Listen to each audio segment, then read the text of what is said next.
proteínas y vancomicina. Y esos son precisamente los antibióticos que se utilizan para destruir a la bacteria.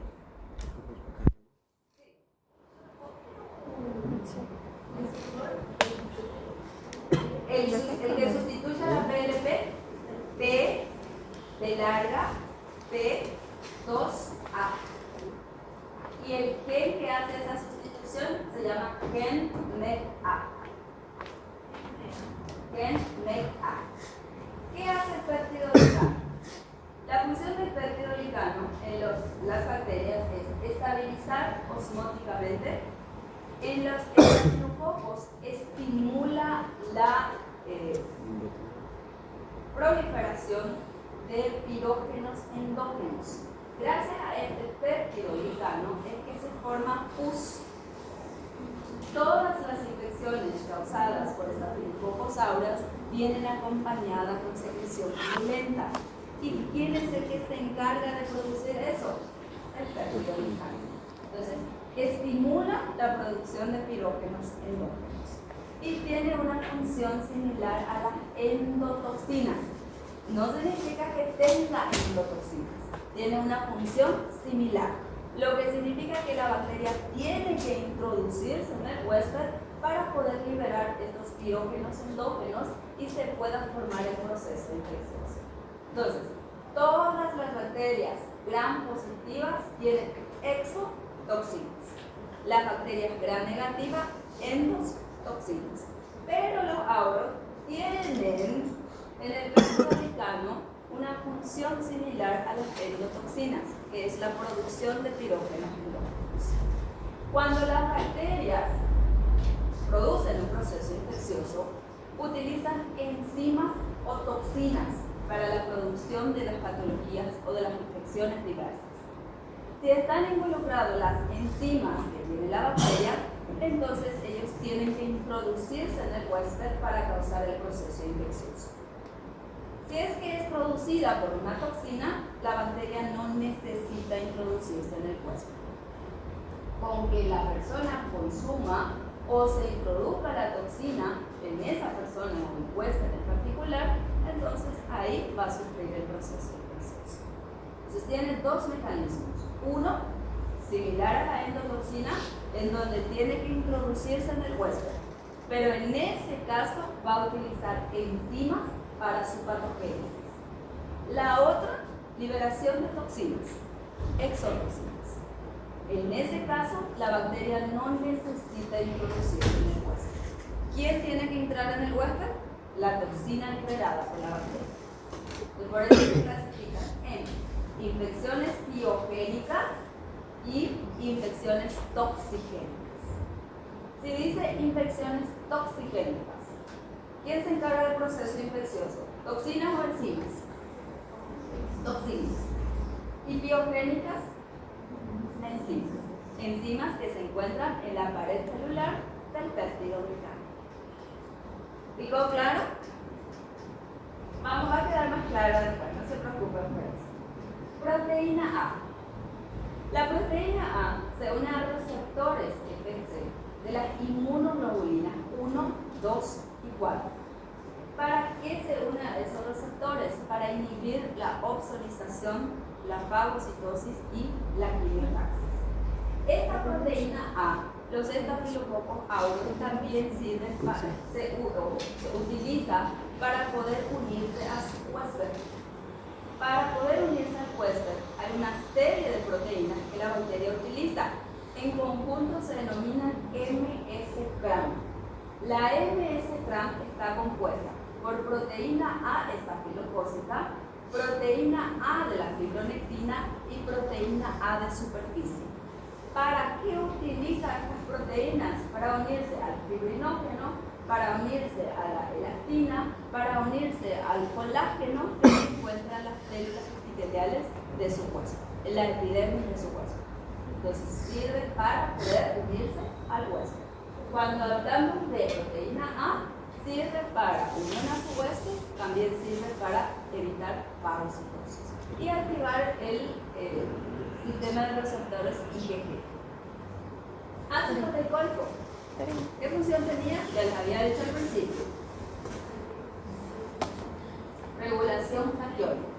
¿Se acuerdan que habíamos visto ya en generalidades que ácido tricólico va a regular la concentración de magnesios tanto dentro como para afuera? Entonces va a regular la concentración catiónica. También sirve como sitio de adherencia en las superficies mucosas. ¿Membrana citoplasmática?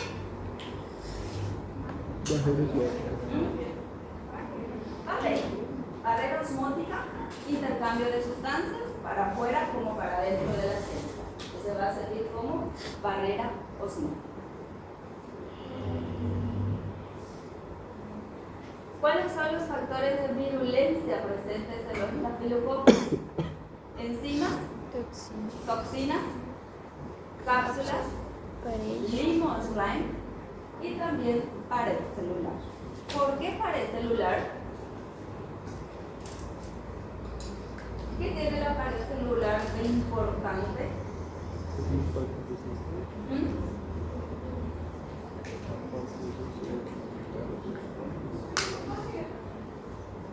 Es una barrera, pero tiene algo de importante. Si la pared celular ella no sobrevive porque tiene función pirogénica, formación de pus. Además de ella, en ella se encuentran las enzimas necesarias para que la bacteria pueda sobrevivir y pueda diseminar. Por eso la pared celular es muy importante como factor de virulencia para la bacteria. Además, si se elimina la pared celular, la bacteria muere. Otra cosa que tiene esa pared celular, beta-lactamasas, que es un mecanismo de resistencia a anillos beta-lactámicos, presente amoxicilina, acitromicina, penicilina, cefalosporina y otros más. Entonces, si tiene beta-lactamasa, cuando vienen estos antibióticos que ella hace, destruye el anillo beta-lactámico. Sin el anillo beta-lactámico, el antibiótico no sirve para absolutamente nada. Entonces, es un mecanismo de resistencia que tienen los estafilococos. ¿Cuáles son las enzimas que la bacteria necesita? Catalasa, coagulasa, hialuronidasa, lipasa, nucleasa, que se conocen como ADNasa, y es uno de los métodos diagnósticos para infecciones estafilocócicas, y también los fibrinolicinas. ¿Qué funciones tienen cada una de ellas? Coagulasa, ya les había comentado, transformar fibrinógeno en fibrina, formar una malla de fibrina que va a servir de protección a la bacteria para que pueda inhibir ella la fagocitosis, y también va a servir para diseminación del microorganismo en los procesos infecciosos. Catalasa, evitar formación de relieve o peroxidación. Descompone el peróxido de hidrógeno y lo transforma en oxígeno y agua. También es un mecanismo de diagnóstico de infecciones estafilocócicas. Hialuronidasa destruye ácido hialurónico. ¿Dónde se encuentran los ácidos hialurónicos? Piel, epitelio. Entonces, al destruir el epitelio, tiene la capacidad de penetrar, diseminarse y producir procesos infecciosos. Fibrinolicina destruye las mallas de fibrina. Al destruir las mallas de fibrina, ella puede penetrar y diseminarse. Lipasa destruye lípidos, y es una forma en que ella se encuentra en los procesos infecciosos en lugares donde haya mayor adiposidad. Entonces, si quiere causar forúnculo en la nalga, que es una de las zonas que tiene mayor adiposidad, ella se encarga de destruir lípidos. Al destruir lípidos, ella se encuentra en esa zona y se disemina en esa zona. Nucleasa destruye ADN. De la misma forma sirve para diseminación del microorganismo. Penicilinasa, que se conoce también como beta-lactamasa. Ya les dije que sirve para destruir anillos beta-lactámicos que se encuentran en penicilina, amoxicilina, acitromicina y sus derivados. Toxinas. Tienen 4 tipos de toxinas. Citolicinas. Una cosa. De todas estas enzimas, para que la infección sea causada por cualquiera de ellas, la bacteria se tiene que introducir en el huésped. Lo que significa que si un proceso infeccioso como el forúnculo es causado por estafilococo, va a utilizar estas o cualquiera de esta enzima para la proliferación en la zona y para la diseminación. Si yo necesito diagnosticar ese proceso y determinar cuál es el agente infeccioso, yo tengo que tomar la muestra de la zona de infección y someter a cultivo, porque en esa zona yo voy a encontrar bacterias. ¿Por qué? Porque la bacteria se introduce para poder liberar sus toxinas. Sus enzimas, perdón. Toxinas. ¿La bacteria necesita introducirse en el huésped? No. ¿Voy a solicitar cultivo como medio diagnóstico? No, no me va a servir porque la bacteria no va a estar presente ahí, va a estar presente su toxina. Entonces yo tengo que buscar toxinas específicas presentes en la zona del proceso infeccioso. ¿Cuáles son las toxinas que causan las diversas patologías? Citolicinas, como su nombre dice, destruye células. Tenemos entre las citolicinas las hemolicinas, alfa, beta, gamma, lambda y la leucocidina de Cantón Valentín. Todas ellas se encargan de destruir eritrocitos, leucocitos, plaquetas, macrófagos, fibroblastos, dependiendo de cuál de ellas sea. Entonces, si digo toxina alfa, ¿qué va a destruir? Eritrocitos, leucocitos, plaquetas, macrófagos. Si digo toxina beta, ¿qué va a destruir? Eritrocitos, leucocitos, plaquetas, fibroblastos. Si digo beta gamma, ¿qué va a destruir? Eritrocitos, plaquetas y células epiteliales. Si digo lambda, alfa, beta, gamma, delta, ¿qué va a destruir? Neutrófilos y macrófagos. Y si digo leucocidina de Cantón Valentín, significa que solamente destruye leucocitos. No destruye eritrocitos, no destruye plaquetas. Entonces, eso ustedes van a tener que saber bien. Toxina exfoliativa. ¿Qué produce? Síndrome de la piel escarlata. Esta toxina se encarga de la descamación. Ataca a una sustancia que se llama desmogleína 1.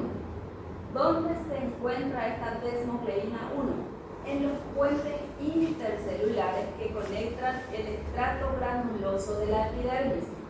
Al destruir la desmogleína 1, entonces rompe y descama toda la epidermis. Se produce descamación generalizada. Síndrome del shock tóxico, causada por una toxina que se llama toxina del síndrome del shock tóxico tipo 1. ¿Qué causa? Shock séptico o shock tóxico, sepsis y muerte del paciente. Entre la toxina tenemos 18 tipos. Las más importantes son la A, la B, la C, la D. ¿Qué causan estas enterotoxinas? Intoxicaciones alimentarias. La A se encuentra exclusivamente en las intoxicaciones alimentarias. La B causa una patología que se llama colitis pseudomembranosa. Y la C y la D se encuentra en productos lácteos contaminados con enterotoxinas estafilococcinas. Citolicinas se encuentra en el 50-60% de los estafilococos. No todos los estafilococos tienen, lo que significa que no todos los estafilococos van a tener la capacidad de destruir células hemáticas, ni fibroblastos, ni tejidos conjuntivos. Exfoliativa. Tienen aproximadamente 20 a 30% de los estafilococos autos. Entonces, solamente un 20 a 30% de los estafilococos van a tener la capacidad de producir síndrome de la piel escarlata. Síndrome del shock tóxico. 90-95% de los estafilococos aureus tienen la toxina, lo que significa que todos estamos expuestos al síndrome del shock tóxico y es el más grave entre todos ellos. Enterotoxina se encuentran aproximadamente en el 50 a 60% de los estafilococos aureus. Entonces, esa es la probabilidad de que nosotros adquiramos infecciones alimentarias o intoxicaciones alimentarias causadas por aureus. Las otras sustancias que ayudan a la virulencia de la bacteria, limo o slime. ¿Para qué servía el limo o slime? Adherencia. ¿A qué se adhiere? A dispositivos, sondas, catéteres, válvulas, prótesis y a todos los equipamientos médicos. Entonces, un paciente puede entrar caminando y puede salir muerto de un hospital. ¿Por qué? Porque producen limo o slime que se adhieren a todos los materiales hospitalarios. Cápsula, ya vimos cuál es su función: evitar la fagocitosis, inhibir la ozonización y otros más. Para el celular, también ya vimos cuál es la función de cada una de ellas. Entonces, ¿en cuál de ellas la bacteria va a estar presente en el proceso infeccioso? ¿Cuál de los factores de virulencia? Enzimas. ¿Puedo pedir cultivo para método diagnóstico? Sí, porque la bacteria va a estar presente en la zona. ¿De dónde se toma la muestra? Del proceso infeccioso, del local del proceso infeccioso. Si es un forúnculo, secreción purulenta del forúnculo. No puedo tomar la muestra de la piel que está al lado, tiene que ser del forúnculo. Si es una meningitis, líquido cefalorraquídeo. Si es una neumonía o una pulmonía, atajo, estajo, o puedo aspirar directamente. Si es osteomielitis, raspado de piel, de hueso. Entonces tengo que abrir a mi paciente, raspar el hueso de la zona infectada y hacer cultivo de ello. Si es artritis, secreción purulenta o líquido sinovial. Entonces, infección en una zona, muestra proviene de esa zona. Si están involucradas toxinas, ¿va a ser el cultivo tomado del paciente? No, porque la bacteria no va a estar presente ahí. Entonces ustedes van a tener que investigar la presencia de toxinas. ¿Dónde? Puede ser en sangre, puede ser el LCR, puede ser el líquido pleural, líquido acético del lugar de la infección. ¿Y si es una intoxicación alimentaria? ¿De dónde voy a tomar la muestra en búsqueda de la toxina? Las veces, preferentemente las veces. Puede ser de las heces o puede ser del vómito o del alimento del cual desconfío que tiene presencia de bacterias. Pero si es del alimento, se puede someter a cultivo. ¿Por qué? Porque en el alimento va a estar presente la bacteria, pero en el huésped no va a estar presente. Enterotoxinas, síndrome del shock tóxico. Bueno, entonces cuando hay toxina, cultivo no sirve. Si me ponen cultivo como método diagnóstico, perdieron 2 puntos. Entonces, definan bien. Enzimas, cultivo. Toxinas, búsqueda de toxinas específicas. Sí. ¿Cómo saber exactamente si la enfermedad es Depende de la patología que ahora vamos a ver. No se preocupe, vamos a ir paso a paso. Bueno, todos. Sí, correctivos específicos. Por ejemplo, una enterotoxina, la más buscada es la toxina A. Entonces se toma muestra ya sea de la materia fecal o del vómito del paciente y se busca específicamente la toxina A. Correctivo específico. No. En realidad es partículas de látex se llama. Se coloca la muestra y se homogeneiza y se verifica que sea positiva o negativa.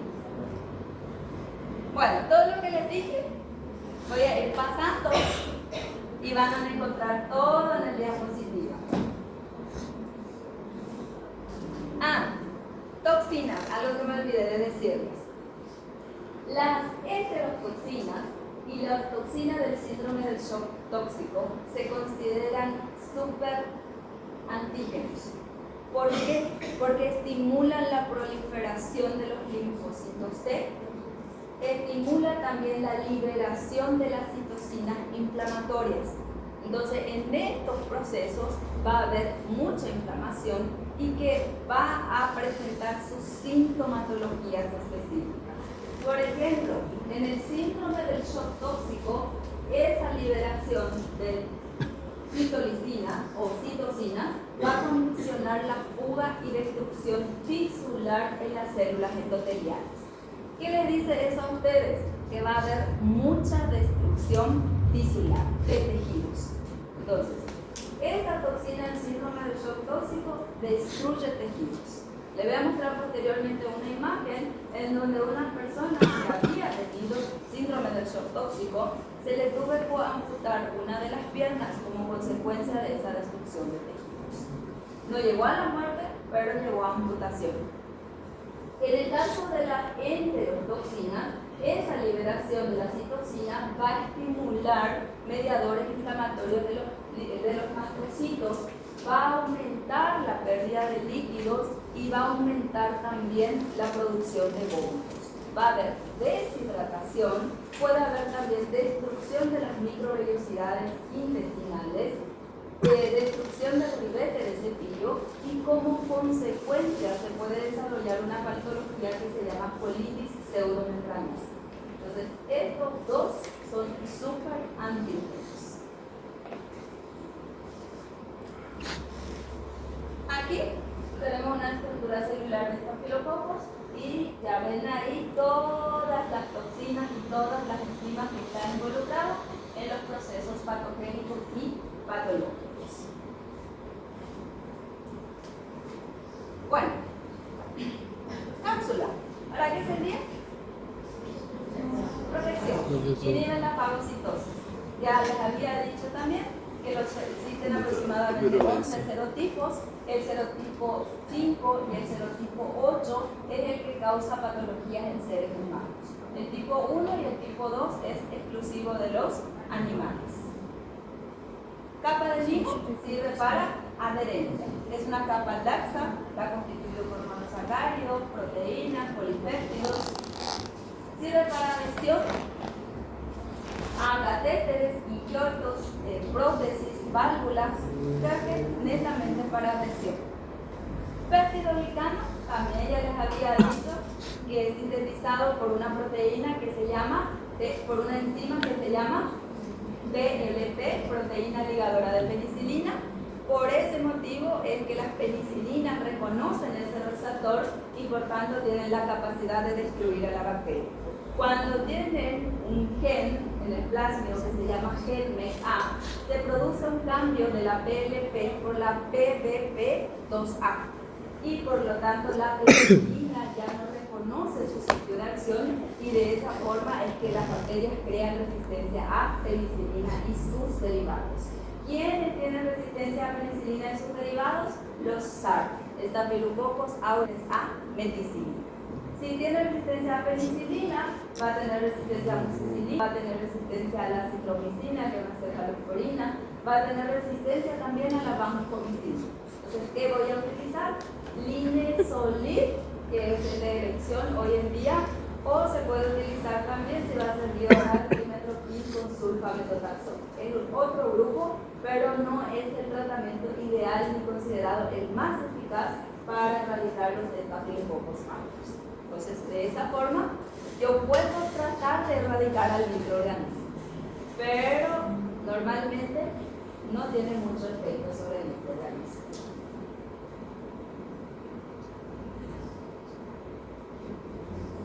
Las proteínas de adhesión, que ya les había hablado también, llamadas en conjunto MS-CRAM. ¿Dónde se encuentra esta MS-CRAM?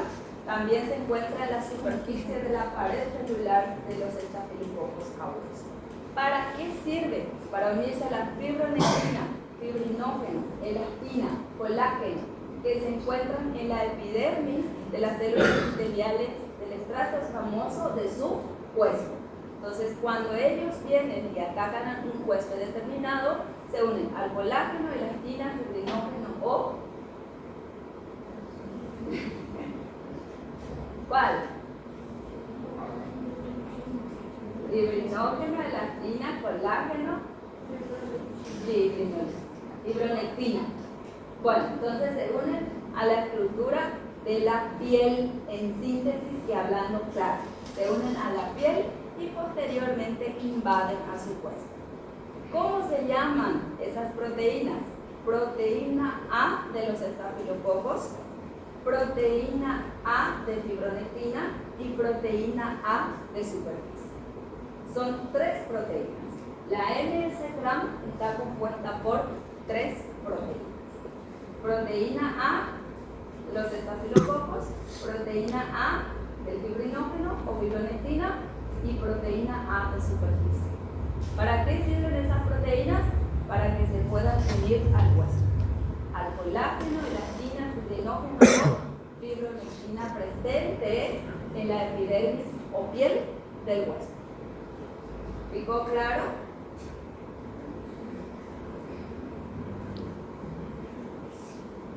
Prueba de catalasa. La prueba de arriba es la prueba de catalasa en tubos. La prueba de abajo es la prueba de catalasa en láminas.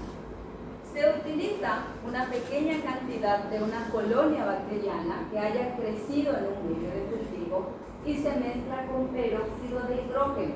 ¿Qué es peróxido de hidrógeno? Agua oxigenada. 2 a 3 gotas de peróxido de hidrógeno, pequeña cantidad de bacteria, se homogeneiza bien y se observa la liberación de burbujas. Si hay liberación de burbujas, significa que se degradó peróxido de hidrógeno y se formó oxígeno y agua. El oxígeno es el importante ahí. Oxígeno. Entonces eso se informa como catalasa positiva. Si no formó burbujas, significa que no hubo degradación de peróxido de hidrógeno. Y en la muestra que yo tengo no hay presencia de estafilococo. Entonces, esta formación de burbuja nos dice, aquí está presente estafilococo. Este dice, no hay estafilococo en la muestra. ¿Estafilococo? No estafilococo. Sí.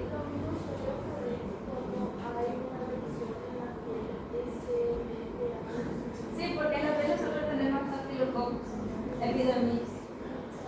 Entonces por eso se forma esa burbuja. Sí. Bueno, ahora ya saben entonces por qué esa agua oxigenada burbulla cuando colocamos en una herida. Porque el epidermis presente en la piel se encarga de producir esta degradación. Y decimos, me está desinfectando. ¿Pero de qué le estoy desinfectando? De que los estafilococos epidermidis penetren a través de esa herida y que me causen una sepsis y muerte. Porque si ellos llegan a la sangre, pueden llegar a causar la muerte del paciente. ¿Para qué sirve? Hasta que se forme una malla de fibrina.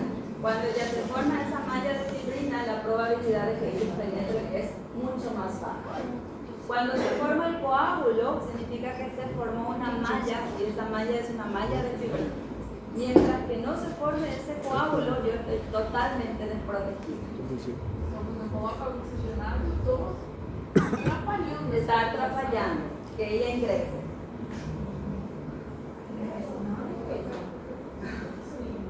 Derramamos un montón de agua oxigenada porque nuestra abuela, nuestra mamá nos dijo, ¿verdad? Pero no sabemos por qué. Bueno, otro. Coagulasa. ¿Cuál de los dos les parece que es coagulasa positiva? La de arriba. Arriba formó una malla de fibrina encima, por lo tanto se formó un coágulo. ¿Y quién forma un coágulo? Aureus. Estafilococos aureus. Entonces, si tengo catalasa positiva, coagulasa positiva va a ser aureus. Catalasa positiva, coagulasa negativa, especies de Staphylococcus. Puede ser Epidermidis, Saprophyticus, Staphylococcus, Ludinensis, Stangui y otros más. Menos aves. Menos aves. Y si fuera catalasa negativo y coagulasa positivo, vamos a ver otro grupo de bacterias que se llaman Streptococcus.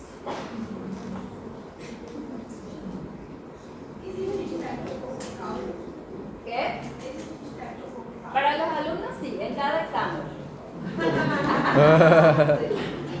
La mitad de los alumnos normalmente inventan un género nuevo. Bueno, en la vida real no existe, pero para los alumnos siempre existe. Manitol positivo. ¿Quiénes son manitol positivo? Staphylococcus aureus y Staphylococcus. ¿Quiénes son manitol negativo? Epidermidis y los otros, las otras especies. Entonces, aquí tenemos manitol positivo. Aquí tenemos manitol negativo. Aquí es una prueba control nada más, para verificar la producción o la utilización del carbono del manitol. Aquí tenemos crecimiento bacteriano. Si fuera color dorado, ¿qué sería? Agua. Si fuera blanco, Staphylococcus.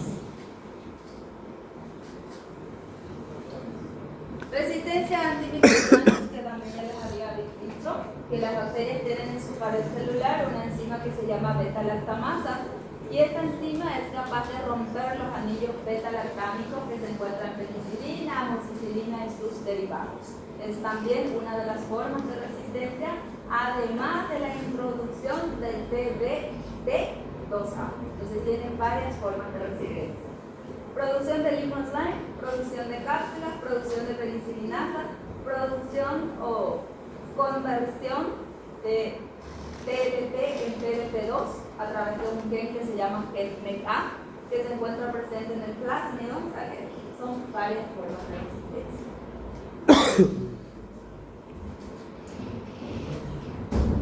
Hemolicinas. ¿Qué son las hemolicinas? Son toxinas. Son citotóxicas, citotoxinas. ¿Qué destruyen? ¿Células? ¿Qué células pueden ser? Eritrocitos, leucocitos, plaquetas, macrófagos, fibroblastos, hepatocitos. Tenemos 5 tipos. La toxina alfa se denomina porolítico. ¿Por qué porolítico? Porque produce poros en la estructura celular de los eritrocitos, de los leucocitos, de las plaquetas, de los macrófagos y de los hepatocitos. Y a partir de ahí es que ella produce el daño tisular y necrosis. Entonces, la función de esta toxina alfa es la producción de necrosis en la piel. Esta toxina es termolábil. ¿Qué significa que sea termolábil? ¿Qué les parece? Sí, ellas no resisten a altas temperaturas. Y cuando decimos termoestables, hablamos de resistencia a altas temperaturas. Entonces, si yo utilizo temperatura de 60 grados más, voy a poder eliminar a la bacteria. Entonces, no resisten a altas temperaturas. 60 grados es mucho, pero es poco para las bacterias. Toxina beta. La toxina beta se llama esfingomielinasa C. ¿Qué destruye? Esfingomielina y fosfatidilcolina. ¿Dónde se encuentra? En la epidermis y en las neuronas. Entonces, si destruye esfingomielina y fosfatidilcolina, tiene acción sobre eritrocitos, leucocitos, plaquetas y fibroblastos. ¿Dónde se encuentran los fibroblastos? En el sistema nervioso. Toxina delta está presente en todos los eritrocitos, en todos los estafilococos, principalmente en aquellos estafilococos que causan enfermedades o infecciones del tracto gastrointestinal. vómito, diarrea, náuseas. Entonces, cuando causa la enfermedad del tracto intestinal, casi siempre está involucrado la toxina D, que destruye eritrocitos y membranas intracelulares. Toxina gamma se llama leucocidina. Destruye neutrófilos y macrófagos. Neutrófilos y macrófagos son leucocitos. Y leucocidina de Pantón Valentín también destruye leucocitos. Está implicado en las enfermedades que causan infecciones de la piel y de las partes blandas, como así también en aquellas infecciones respiratorias. Entonces, Pantón Valentín no toca la serie roja, solamente serie blanca. Los únicos que no tocan la serie roja son gamma y Pantón Valentín. Los demás, los tres primeros, tocan eritrocitos. Al tocar eritrocito toca serie roja. En la sangre tenemos tres series: serie roja, serie blanca y serie trombocitaria. ¿Quiénes forman serie roja? Eritrocitos. ¿Quiénes forman serie blanca? Leucocitos, neutrófilos, linfocitos, eosinófilos, basófilos y monocitos. ¿Quién es trombocitaria? Plaquetas. Entonces, gamma y Pantón Valentín no toca la serie roja y no toca la serie trombocitaria. Tengan en cuenta eso, porque siempre se equivocan. Destruye entonces leucocitos, es termolave, y para que la destrucción ocurra por ella necesita temperaturas bajas, menores a 35 grados Celsius. Está involucrado normalmente en el 5% de las infecciones intrahospitalarias causadas por Staphylococcus aureus resistentes a meticilina. Esta sigla que ustedes ven aquí es Staphylococcus aureus resistente a meticilina. Cuando diga STAR, significa resistencia a meticilina.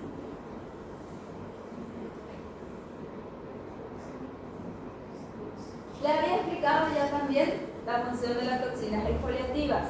Tenemos dos clases, la A y la B. La A es termoestable y la B es termolábil. ¿Cuál puedo destruir con calor? La B. La B, la termoestable, no se destruye con calor. La A es termoestable, la B es termolábil. Al decir termoestable significa que necesito muy altas temperaturas para su destrucción, o de hecho no se destruye. Entonces, la B no se destruye con calor. Afectan el estrato granulosos y las mucosas. ¿Qué provoca? Descamación generalizada.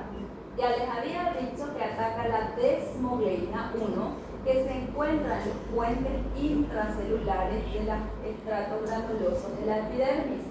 Al destruir la desmogleina 1, por lo tanto, produce descamación generalizada. ¿Qué patología causa? Síndrome de la piel escarlata. Enterotoxinas está implicado en las infecciones gastrointestinales o intoxicaciones alimentarias. Tenemos aproximadamente 18 tipos. Las más conocidas son la A, la B, la C y la D. Las funciones de los otros no se conocen en específico. Se pueden encontrar en cualquier tipo de alimento, pero se encuentran en mayor proporción en alimentos que contengan hidratos de carbono y en alimentos que contengan proteínas. Podemos encontrar en productos lácteos o en carne que nosotros consumimos en el día a día. Todo lo que contenga hidratos de carbono y todo lo que contenga proteína son los que propician la formación y liberación de la toxina. La toxina tipo A normalmente se encuentran en todos los tipos de intoxicaciones alimentarias. Las toxinas tipo B se encuentran en una patología que se llama colitis, que normalmente se conoce como colitis pseudomembranosa causada por Staphylococcus aureus. Y la C y la D se encuentran en aquellos productos lácteos contaminados por Staphylococcus aureus. La toxina necesita que la bacteria entre en el huésped para ser liberada. No. Si yo soy portadora de Staphylococcus aureus en mis fosas nasales y vengo y estornudo sobre un alimento en particular, voy a liberar los Staphylococcus aureus presentes en mí sobre el alimento.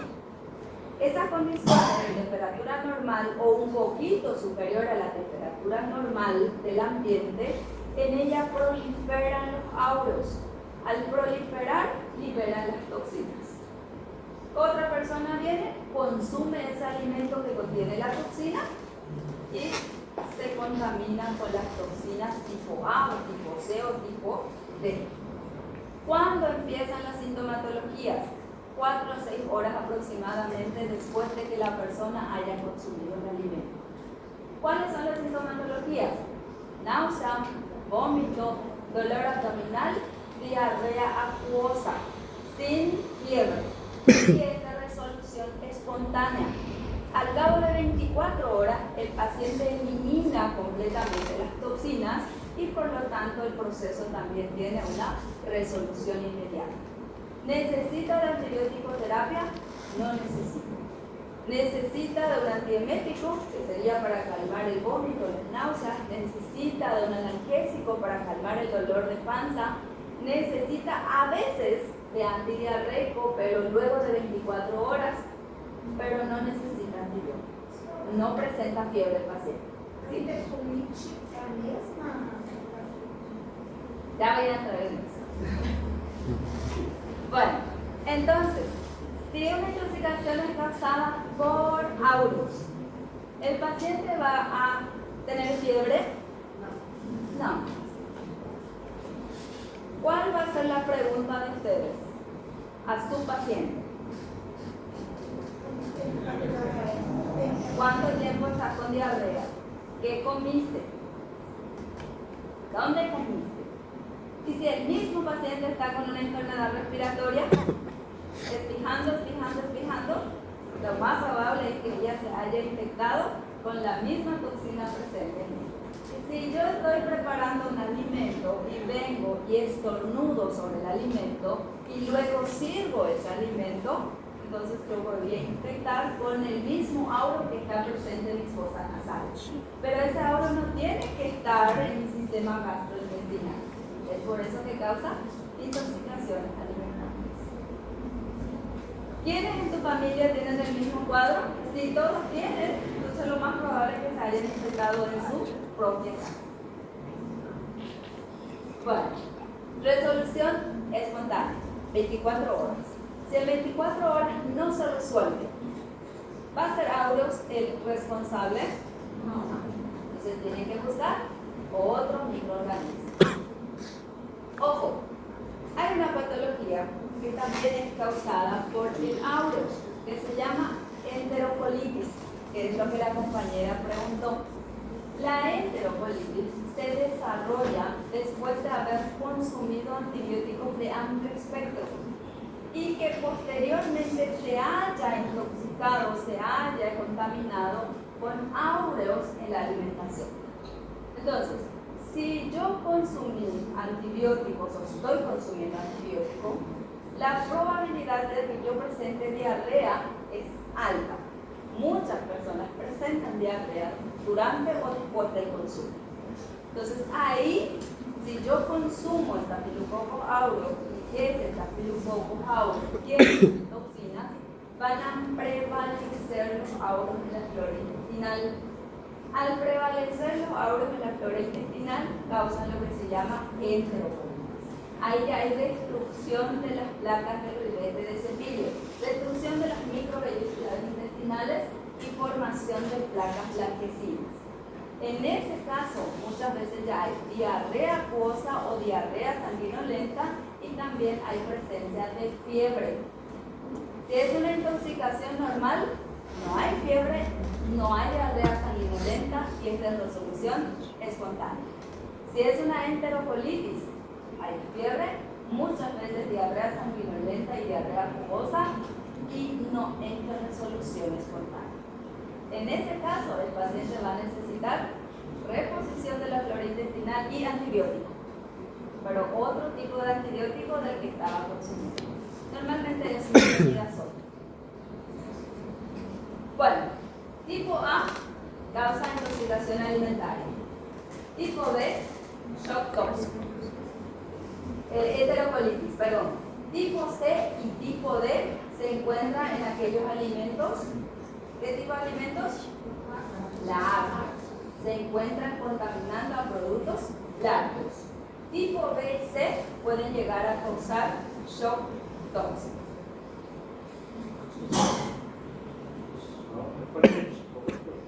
A, intoxicación alimentaria, de cualquier tipo. B y C, enterocolitis. Algunas veces también se le llama colitis pseudomembranosa, es enterocolitis. C y D contaminan productos lácteos. La B y la C, sin embargo, pueden llegar a causar shock séptico o tóxico.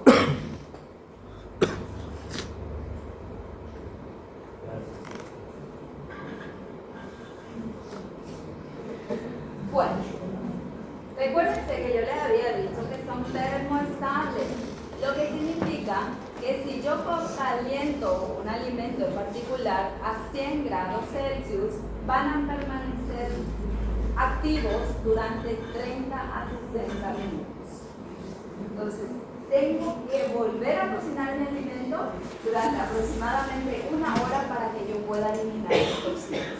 Pero si ya es un alimento cocido, en 1 hora el alimento se quema. Entonces, por ese motivo que cuando ya es un alimento preparado que tenga la toxina, casi no se puede eliminar la toxina. Si ustedes colocan solamente en el microondas para calentar, ¿piensan que van a eliminar la toxina? Porque son termoestables.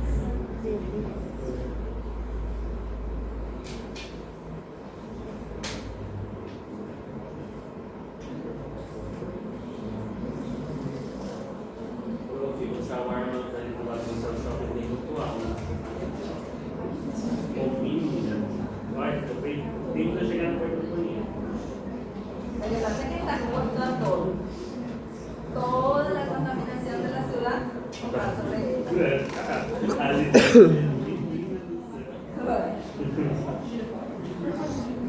Superantígeno. Toxina, silencio. Toxina del síndrome del shock tóxico tipo 1. ¿Qué causa? Síndrome del shock tóxico. Parece tan evidente y los alumnos me colocan exfoliación generalizada. ¿Qué es exfoliación generalizada? Síndrome de la piel escaldada. ¿Quién produce síndrome de la piel escaldada? Toxinas exfoliativas. Entonces, toxina del síndrome del shock tóxico tipo 1 produce una patología que se llama síndrome del shock tóxico. No se equivoquen, por favor, que parecen muy evidentes, pero les aseguro que muchos se equivocan. Preguntas de examen. Aquellos que están durmiendo, que estoy repitiendo, lo más probable es que se equivoquen. Bueno, también son termoestables. Si son termoestables, ¿van a ser destruidas con calor? No, necesitan muy altas temperaturas para ser eliminadas. Necesitan de un pH neutro, necesitan de un ambiente rico en oxígeno, necesitan de humedad. ¿Quién propicia ese ambiente adecuado? Vagina y tampón. El síndrome del shock tóxico es común, o anteriormente, hoy en día ya no es muy común, pero anteriormente era común encontrar en mujeres que usaban tampones. ¿Saben qué es tampón, verdad? ¿Y cuál es? En la vagina, muchas mujeres son portadoras de Staphylococcus aureus. Cuando introducen el tampón, eso les da un ambiente propicio para que proliferen las bacterias y al proliferar las bacterias liberar su toxina. A través de la vagina ellos llegan a la circulación y al llegar a la circulación estimulan la liberación o la proliferación de los linfocitos T y la liberación de las citocinas. Producen descamación y necrosis. Producen fiebre, hipotensión, ras cutáneo, que son unas manchas en la piel. Producen necrosis, falla multiorgánica y muerte del paciente. Puede llegar a causar la muerte del paciente en menos de 48 horas si es que no llega a un centro asistencial. Los primeros casos del síndrome del shock tóxico se descubrieron en niños recién nacidos que habían recibido vacunación en Estados Unidos. Fueron aplicados una vacuna específica a 258 niños. Y esa vacuna estaba contaminada con Staphylococcus aureus, productora de toxina del shock tóxico. A través de esa vacunación se le mató a 55 bebés del síndrome del shock tóxico en Estados Unidos. En el año 1980 se descubrió esta misma toxina en mujeres que usaban tampones. Tanto es así que el primer caso descubierto llegó a quedar 17 días en unidad de terapia intensiva. Pero como consecuencia perdió uno de los miembros inferiores porque necrosó completamente los miembros inferiores. Uno se salvó, pero el otro lado llegó a perder.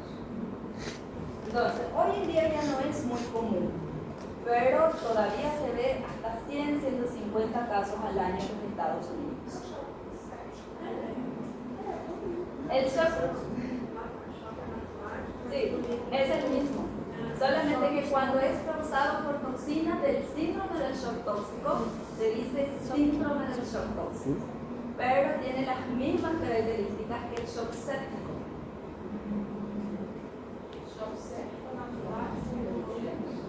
Todo igual. Bueno, entonces esta toxina puede llegar a causar la muerte del paciente por falla multiorgánica. ¿Cómo empieza? Ya les había dicho, primeramente fiebre, hipotensión, ras cutáneo, posteriormente fallo multiorgánico y muerte del paciente. Esta es la primera paciente que les había comentado que quedó 17 días en unidad de terapia intensiva. Al principio ven cómo fue necrosando toda la parte de los dedos, fue subiendo a los pies, entonces va a producir necrosis, puede llegar a producir necrosis generalizada y falla multiorgánica. ¿Y ahora perdió usted o también? Sí, perdió un pie del otro y perdió hasta aquí, hasta la cadera en realidad perdió.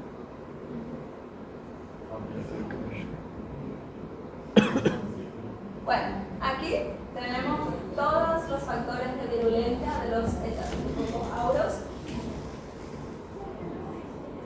¿Cuáles son las patologías causadas por aureus?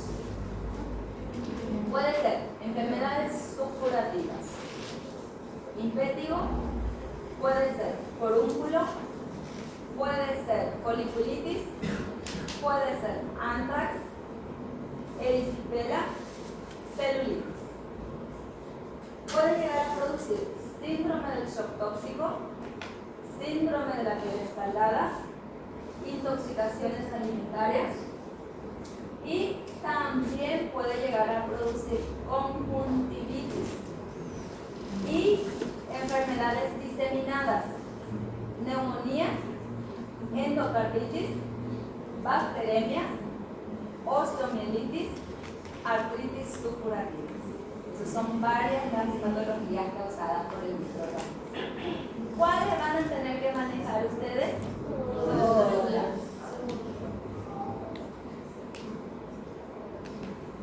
Bueno, la patología está relacionada normalmente con la adhesión, con la multiplicación, con la diseminación dentro del cuerpo, por la capacidad de destruir tejidos a través de enzimas o toxinas y también por la capacidad de evadir defensas.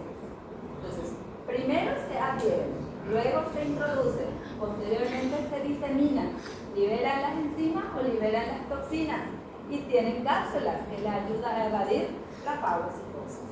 Además, tienen enzimas que también le ayudan a evadir la fagocitosis. Las diversas patologías que les cité, que vamos a ir a ver ahora en el resto de la clase. Antes de entrar a la patología necesitan un poquitito de agua, de